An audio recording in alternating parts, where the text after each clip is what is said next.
안녕하세요 여러분, 여러분들의 사회를 책임지고 있는 이성용 선생님이에요. 네, 공부하러 또 왔군요. 사실 우리가 공부를 하기로 마음을 먹고 실천하는 게 가장 어렵고요, 그 다음에 또 꾸준히 하는 게 어렵습니다. 무엇인가를 이루기 위해서는요, 미루지 않고 하기만 해도 성공할 수 있다고 합니다. 사실 우리가 미루지 않고 그냥 이렇게 꾸준히 하기만 해도 공부, 성적 다 잡을 수 있는 거죠. 근데 지금 여러분들이 들어왔잖아요. 대단합니다. 대단해. 스스로에게 박수를 쳐주고요. 이 대단한 학생들과 선생님이 오늘도 공부하는 걸 영광으로 생각하고요. 그럼 시작합시다. 네, 그래서 오늘 우리가 배울 학습 목표는요. 첫 번째 학습 목표는 인권 침해. 인권 침해의 의미가 무엇인지, 그리고 도대체 인권 침해는 왜 발생하는지, 인권 침해의 의미와 원인에 대해서 알아볼 거고요. 두 번째 학습 목표는요. 그러면 이 인권 침해를 당했을 때 어떤 구제 방법이 있는가, 이 인권 보장을 위한 국가기관에는 어떤 것이 있는가에 대해서 배워볼 겁니다. 그럼 따라오세요. 네, 첫 번째 학습 목표, 인권 침해의 의미와 발생 원인입니다. 인권 침해 같은 경우에는 뭐 간단한데요.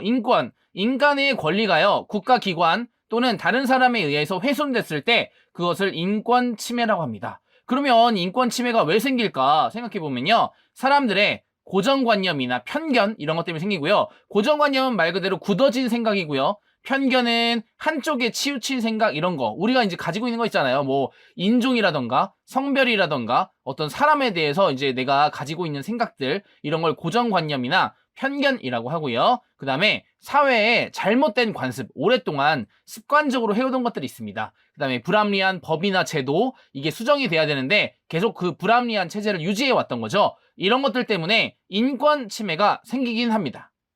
네, 최근에는 이제 그런 일이 거의 없겠지만 여전히 이런 이제 인권 침해 사례가 많이 있는데요. 성별을 이유로 채용 과정이나 임금 등에서 차별을 받는다거나 장애를 가지고 있다는 이유만으로 어떤 기관에 들어가거나 학교에 들어가는 것을 거부당하는 일도 있습니다. 또는 내가 원하지 않는 나의 개인정보가 공개된다거나 이런 경우도 있는데요. 잘 생각해보면 선생님 학교 다닐 때는요, 그 성적을 1등부터 꼴찌까지 그냥 벽에다가 쫙 붙여놨습니다. 그래서 애들이 막 꼴찌하는 애 놀리고 막 이랬는데, 잘 생각해보면 그게 바로 인권 침해입니다, 여러분.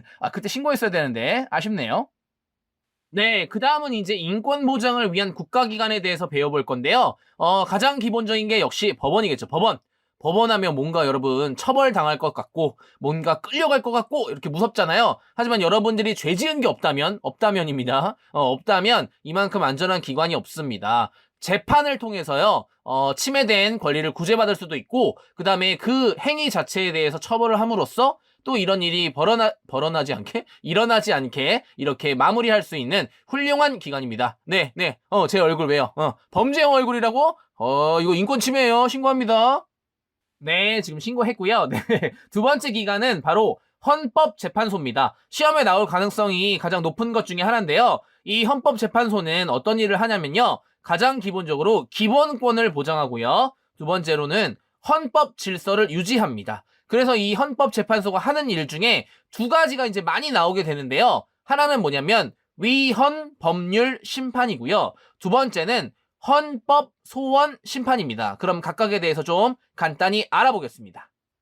네, 이 헌법재판소 같은 경우에는요, 다음 단원에 자세히 배울 거기 때문에 여기서는 간단히 이런 권한이 어떤 건지만 알고 넘어가도록 하겠습니다. 위헌 법률 심판은요, 헌법을 위반했는지 보는 겁니다. 누가? 법률이요, 법률. 원래는 우리나라에서 가장 높은 법이 헌법이잖아요. 그 아래에 국회가 만든 법률이 있습니다. 그러면 법률이 헌법을 위반하면 안 되는 거잖아요. 근데 간혹 이제 법이 워낙 많기 때문에 이걸 위반하는 조항이 있을 수가 있겠죠. 뭐 대표적인 게 어떤 게 있었냐면요. 옛날에 동성동본이라고, 우리가 여러분들은 잘 모르겠지만 우리 성에 그 앞에 무슨 씨, 무슨 이 씨, 김해김 씨, 전주이 씨, 이렇게 성과 본이라는 게 있었는데요. 그 성과 본이 같은 경우에는 결혼을 하지 못했습니다. 옛날에는. 이해가 안 가죠, 그렇죠? 내가 전주이 씨고 내 여자친구가 전주이 씨야. 그러면 결혼을 못했습니다. 그래서 이게 이상한 법률이다 해가지고 위헌 법률 심판을 해서 이제 폐지가 됐죠. 그래서 이제 같은 성과 같은 본끼리 결혼할 수 있게 됐습니다. 여러분 상관없죠? 우리는 어차피 모쏠이니까요. 죄송합니다. 네, 그 다음으로는요, 헌법 소원 심판이라는 게 있었는데요. 국가의 권력이 국민의 기본권을 침해했을 때 그걸 이제 바로잡는 행위입니다. 예를 들면요, 옛날에 군대 가산점이라는 게 있었어요. 지금은 이제 없죠, 당연히. 남학생들에게는 이제 슬픈 소식인데요. 군대를 갔다 오면 가산점이라는 걸 줬습니다. 하지만 이제 여성들이 이게 평등권에 위배되는 거다, 이런 걸 주면 안 된다, 차별이다 해가지고 이제 없어졌죠. 남학생들 크게 울어도 됩니다. 네, 세 번째는 국가인권위원회입니다. 말 그대로 인권 침해나 차별 행위 이런 걸 개선하기 위해서 설립된 기구인데요.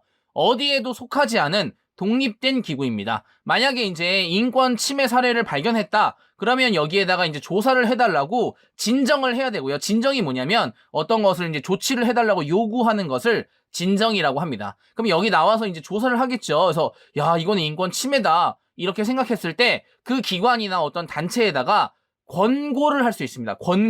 권고는 뭐냐면요, 이게 권유하는 겁니다. 이렇게 하면 안 돼. 근데 이제 이게 앞에 두 기구와의 차이점은 뭐냐면 강제력이 없다는 겁니다. 법원이나 헌법재판소 같은 경우에는 결정이 일어나면 그 강제로 해야 되는데, 국가인권위원회는 말 그대로 권고입니다. 그렇게 하면 안 됩니다, 이렇게 바꾸세요, 이렇게 권고밖에 할 수 없다, 이겁니다.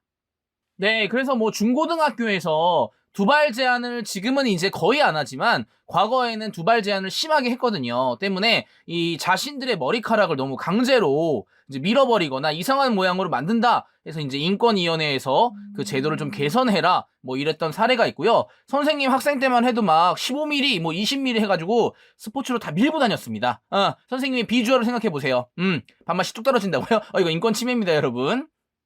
네, 다음 기관은 국민권익위원회입니다. 이 국민권익위원회에서 하는 일은요, 국민들의 고통이죠, 고통. 이런 고충의 민원 처리와 그 다음에 불합리한 행정제도를 개선하는 국가기관이고요. 보통 이 행정과 관련된 게 많이 나올 것 같아요. 예를 들어서 행정기관, 우리가 알고 있는 뭐 시청이라던가 국가, 뭐 구청, 뭐 이런 데가 있잖아요.